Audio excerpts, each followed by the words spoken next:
lots of economic activity, $64.2 million. What's the economic impact of that? Well, the first thing we look at is jobs. And by the way, we use a team of economists from Georgia Tech School of Economics who customize an input-output analysis model for every single community that we study. Why do we do that? Because $50 spent here in Roanoke is going to have a different economic impact than $50 spent, in Lynchburg or Alexandria or Washington or anywhere else. Every local economy is unique, and so these are very localized models. It's a methodology that over the years has been, validated by the White House Council on Economic Advisors, Bank of America economists. This has just stood up in hundreds and hundreds of communities over the years. And so, what do we look at in terms of economic impact? We look at first jobs. 1,774 jobs supported in Roanoke as a result of that economic activity. Now remember, those aren't just artists. Those are all those jobs supported by the expenditures at the arts organization, right? So yeah, it's those dancers, but it's the electrician, it's the plumber, it's the marketing, it's the money that goes to the printer, it's the accountants and auditors. So it's all of those folks and how that dollar ripples through the community. And of course, it's that hospitality spending as well, right? Restaurants, we'll dig into that as well. So all that economic activity. And so, the arts, not just food for the soul, but putting food on the table for 1,774 households right here in the community. What else do we look at before we lose our city electeds here off for their meeting? Government revenue. That's $64.2 million of economic activity, generates $6.5 million in local and state government revenue. I'll tell you this, nationally, if you look at all federal, state, local funding for the arts, it comes in at about $5 to $6 billion. Total government revenue, $27.5 billion. Small investment, big return. That's what we get with the arts. And what this shows us is that the arts are not some extra or not some charity. They're an industry. They're businesses. They employ people locally. They purchase goods and services in the community. They help the members of the Chamber of Commerce. They help drive tourism. Arts organizations are good business citizens. And so, we need to remember to think about that. All right, millions, billions. Let's sort of bring it down a little bit. Let's get to the audience spending piece, because this is really, the biggest value add for the arts. We all, we love the arts, but again, it's, when we go to the arts, we have all this event-related spending. We fill up the, car with gas, or, the dog catcher's office. Anytime a dollar changes hands, there's a measurable economic impact. But few industries generate the kind of event-related spending that the arts do. 800 audience intercept surveys. The typical attendee, $32.28 per person per event, not including the cost of admission. And you can see how the dollars break down here, right? There's my dinner, at the restaurant, and, necktie is me here, and ground transportation, that's my parking, lodging. So you might be thinking, wow, you still got a room here for $4.31. And would you want it if you could get it? No. Only a portion of people do, and I'll hit on that in a second. And then I'll tell you a funny other story. I was just up in Wisconsin. Nationally, we did 212,000 audience intercept surveys. Ridiculous. Oversample. So I was up in Wisconsin, and there was a farmer who paid somebody $60 to milk his cows so he could go to the theater that night. Isn't that great? People are doing what it takes to get to the arts. So, of course, now I need to change the survey to add dairy or something next time. But anyway, lots of economic activity. Now, we didn't stop there. In addition to how much did you spend at this arts event, we also asked folks a real simple question. What's your zip code? Because we wanted to find out where they live. Are they local or non-local attendees? So local attendees, Roanoke City, Roanoke County, Botetourt County, Salem, that's local. Anybody from outside of that area? Non-local. 31% of attendees came from outside the region. 1 in 3 attendees out of that 1.2 million from outside the region. That's appropriate. That's good economic development. Those are the dollars we want, right? You know, we want to bring people in from out of town and have them bring their wallets with them too, right? So lots of activity. What that means is, next time you're in an arts event, you know, you got someone sitting on your right, someone sitting on your left. One of you is from outside the region, you know. Now, do they spend differently? You bet they do. $43.02 per person per event, not including the cost of admission. And this is actually where we start to see the lodging costs. So, sort of reduce the base here. So 1.2 million attendees, 31% of those folks from outside the region, 18% of that group had an overnight cost, you know, at a hotel or a B&B, that type of thing. They average $122 per person per event, not including the cost of admission. So, you know, you get that head in the bed, right? That's when the cash registers really start ringing. We didn't even stop there with a questionnaire, because we're just that annoying. We asked people one more question, which was the non-local attendees, why are you here? We're glad you're here, thanks for coming, but are you here on business? Are you here visiting friends and family?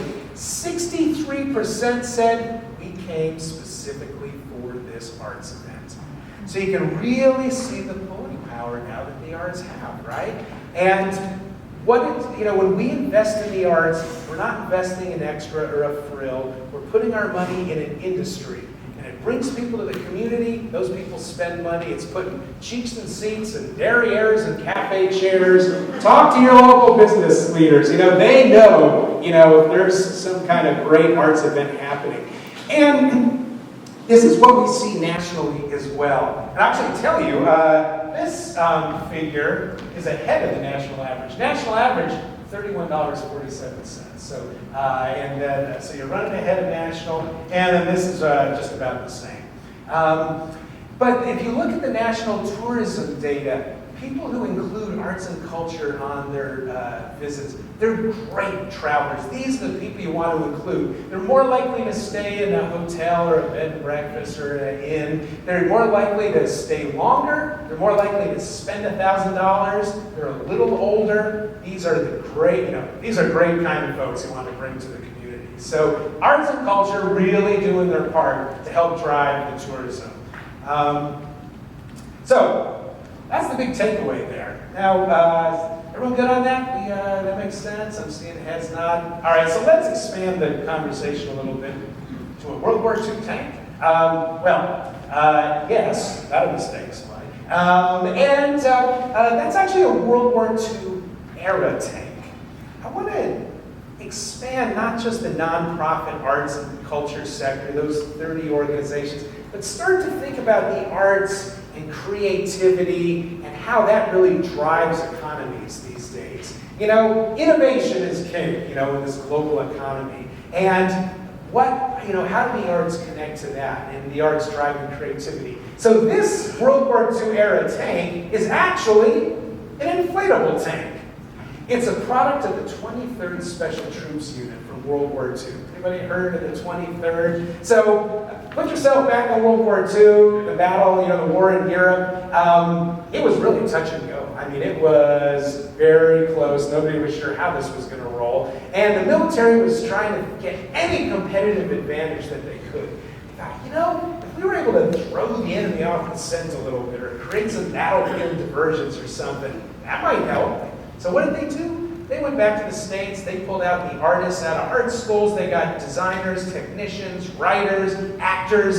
And the 23rd, nicknamed the Ghost Army, did 20 elaborate battlefield diversions. Everything from 4 actors, sitting in a restaurant known to be frequented by, enemy spies. And, they're dressed up as officers and maybe talking just a little too loud, like they've had a little too much to drink about, when Patton goes south, there's going to be trouble.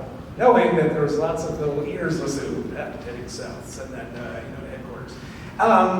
And in fact, one of the U.S. generals credits the 23rd with saving 10,000 American lives during one of the Rhine War battles, because it peeled off this huge portion of the German army that went to chase down the inflatable tanks. So,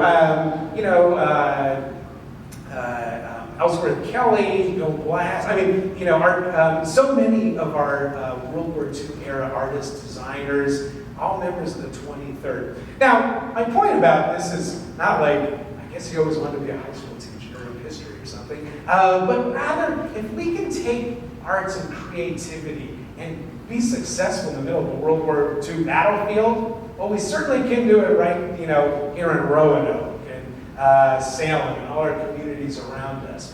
And so that's the importance of creativity. And so one of the studies I want to talk about is, so I just talked about nonprofit arts organizations, right? $64.2 million industry. But what if we expand the lens a little bit to look at just not the nonprofit, but also for-profit arts-related businesses? Film, architecture, design, publishing, any business involved in the creation and the distribution of the arts.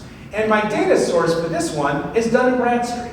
Dun & Bradstreet is the most comprehensive, trusted source for business information in the United States. They track 16.5 million active U.S. companies. And they code them all, so the researchers can figure out exactly what each of those 16.5 million businesses do. So I worked with them and we said, let's carve out all the businesses in the arts, arts-related businesses. Nationally, about 674,000 of them, 4% of business establishments in this country are arts businesses. But now I can zero in on any community, geographic, political, to see, well, what are things happening with the creative industries right here in Roanoke County? And you can see, we got the city, we got the county, 388 arts businesses that employ 3,699 people. Each of these businesses, dots, represents a business. And you can see the broad distribution, across the community, which I love. Sometimes people think, oh yeah, the arts, they're like this downtown phenomenon, right? They're all like within a block of Market Square or something. No, you can find arts businesses, nonprofit ones, galleries, commercial ones, throughout the community. And there's, what's the ratio of that? Right here in the county, exactly the same as national, 4% of businesses are arts businesses. But check out this one, 3.2% of employees. Nationally, that figure is 2%. So we've got a real vibrant arts and culture and creative community right here in the city and county of Roanoke. And again, this is a list of businesses and a list of people they employ. And 3,699 people, this is, now you're talking about, you take it all together, like healthcare, right? This is a big industry. And again, we take a very conservative approach to this research. I don't include computer programmers, I don't include medical researchers, all of which are creative, but not focused on the arts. I was actually presenting these data to some economists not long ago, and one of them asked me, well, did you include morticians as part of your universe? I was like, no, but bring it, maybe I'm missing something here, right? They go, well, aren't morticians involved actually in the preservation of the body, and using lighting and makeup and a new suit? He never looked as good alive as he does today. No, there's no morticians in here, you can feel good about that. These are just more great data about the importance of the creative economy.